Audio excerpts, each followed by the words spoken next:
এখানে অঙ্কটিতে বলা হয়েছে দুটি সংখ্যার যোগফল 17 এবং তাদের পার্থক্য 3 হলে সংখ্যা দুটির অনুপাত কত হবে। আগের একটি ভিডিওতে আমি এই ধরনের একটি অঙ্ক করে দেখিয়েছিলাম খুব সহজভাবে, কিন্তু সেই ট্রিক্স কাজে লাগিয়ে এই অঙ্কটি করা যাবে না। তো এখানে যেহেতু যোগফল 17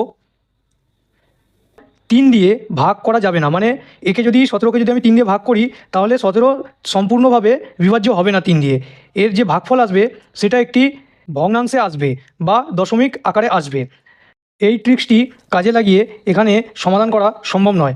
তাই আমি কি করব, সংখ্যা দুটির যোগফলের সঙ্গে তাদের পার্থক্যকে যোগ করে দেবো এবং এদের যোগফলকে 2 দিয়ে ভাগ করে দেবো।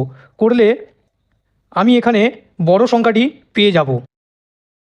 এরপর আমি করব 17 থেকে 3 বিয়োগ করব আর 2 দিয়ে ভাগ করে দেবো। এখানে আমি ছোট সংখ্যাটি পেয়ে যাব। যেহেতু আমি সংখ্যা দুটি পেয়ে গেছি তাহলে এদের অনুপাত বের করা খুবই সহজ হবে।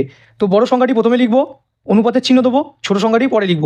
এরা পরস্পর মৌলিক হওয়ার জন্য এদেরকে আর কাটা যাবে না, তাই সংখ্যা দুটির অনুপাত এখানে হবে 10:7। এটাই হবে কারেক্ট অ্যান্সার।